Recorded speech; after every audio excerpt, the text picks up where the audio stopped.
Hey folks, this is Kalani. Going to be looking at the new information we've got about the new update coming on October the 1st. Now, this is Twilight Assault.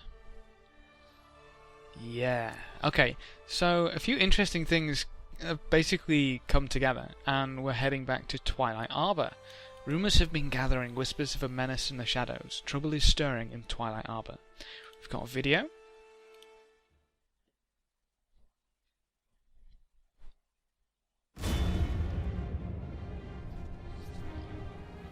In the Caledon Forest, there is a place of dark glamour and restless evil. Here, a bad seed has taken root, and her evil is growing.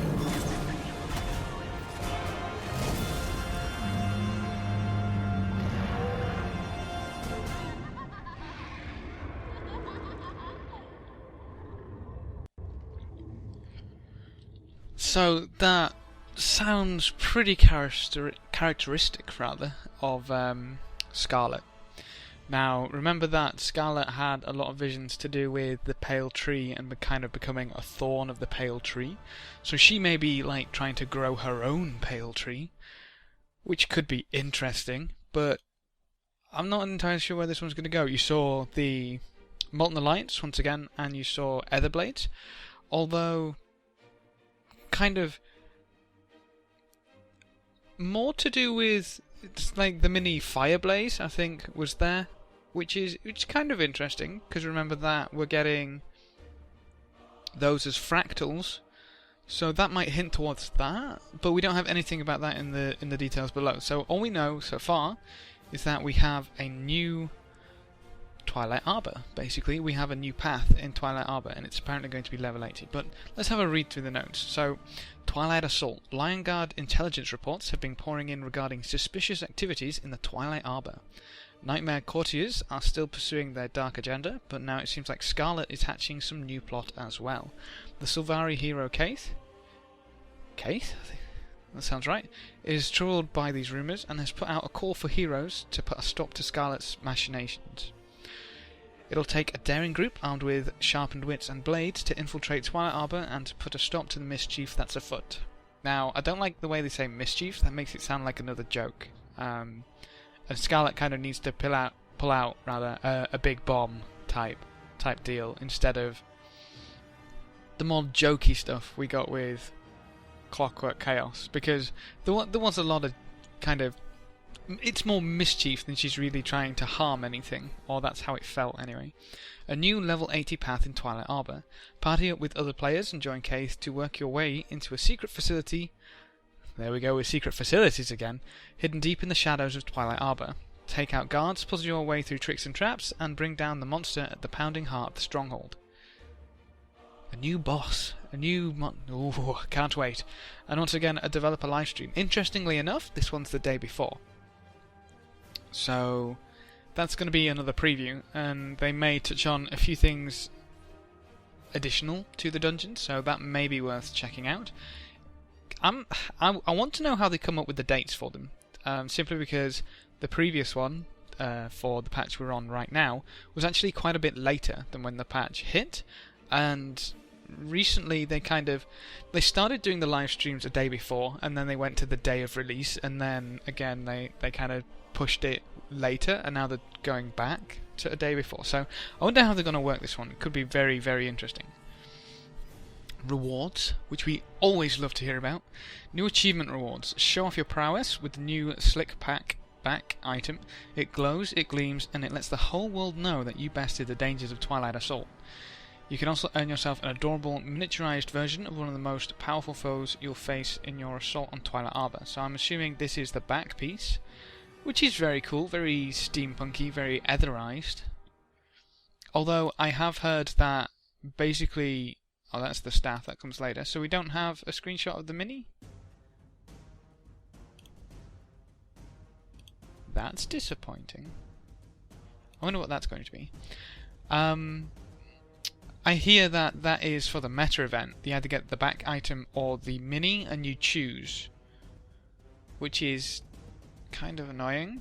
I mean, I'll probably go for the mini because I've got look-back items galore, but what happens if you want both? So I guess we'll have to wait and see what happens with that. Exotic nightmare weapons. Foes in the Twilight Arbor explorable mode have a rare chance. Now I don't like that, simply because whenever they've said rare chance, everything seems to drop like water.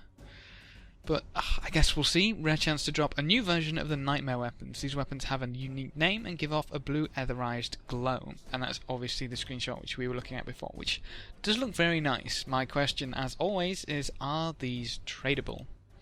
Because I'd love to make a pretty penny off them. Ether chests. Across the Maguma jungle, players can find ether key pieces. Collect and combine 5 of these to form a key that will open ether chests in the new path of Twilight Arbor. That's a really cool thing. That's like, it depends on how these key pieces are going to be collected. I'm assuming they're going to be a mob drop, simply because that's how things have worked out in the past.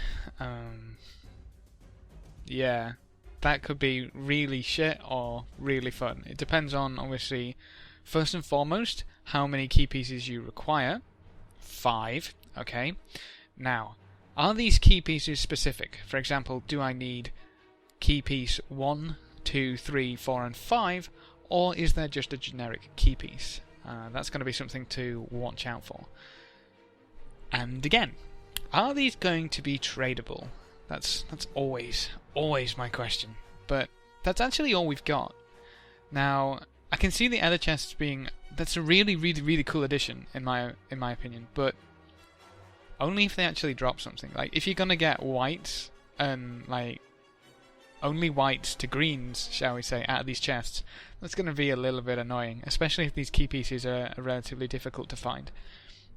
It's like, if the key pieces was something specific, difficult to find, and then the chest dropped something nice, that'd be a really cool addition. But if every single mob in the Maguma jungle is going to drop a key piece every single time, and you don't get anything out of these chests, it's kind of another empty reward, which we don't need. But we've got a few screenshots to look at.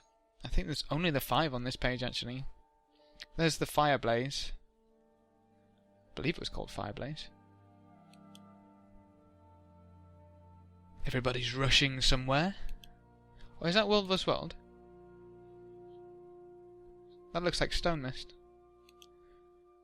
And then we've got Scarlet in a projection with a generator with a shield, maybe. And then we've got the 2 we've looked at, the back piece and the staff. I think that's a staff. But yeah, we've also got a very nice wallpaper. I really like how they're throwing out a wallpaper with every single one of these. But yeah, it's kind of interesting. For this one and the previous one, we haven't really had a great deal of information on this page, on the release page.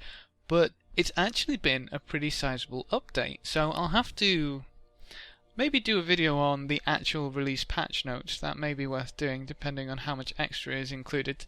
So maybe stay tuned for that. But I'm really going to enjoy this. We get to go back to Twilight Arbor. Hopefully they might fix a few things specifically in Forward Up for Twilight Arbor at the same time. That could be a very nice addition. And obviously a new path, which means essentially a new dungeon, kind of. Which is always nice, let's be honest. We get to smash our face against something new. We got a few new weapon skins there, basically a reskin with an added aura, which is still nice. It's still nice. New back, new mini, and a few extra things to collect. So hopefully there's going to be a lot more to do than what's just listed here. Maybe a little more interaction in the open world, who knows. So that's my take on this. It's not really much speculation coming here, which is a bit disappointing, but never mind. Thank you for watching either way. Leave me your thoughts, comments, and all that good stuff below.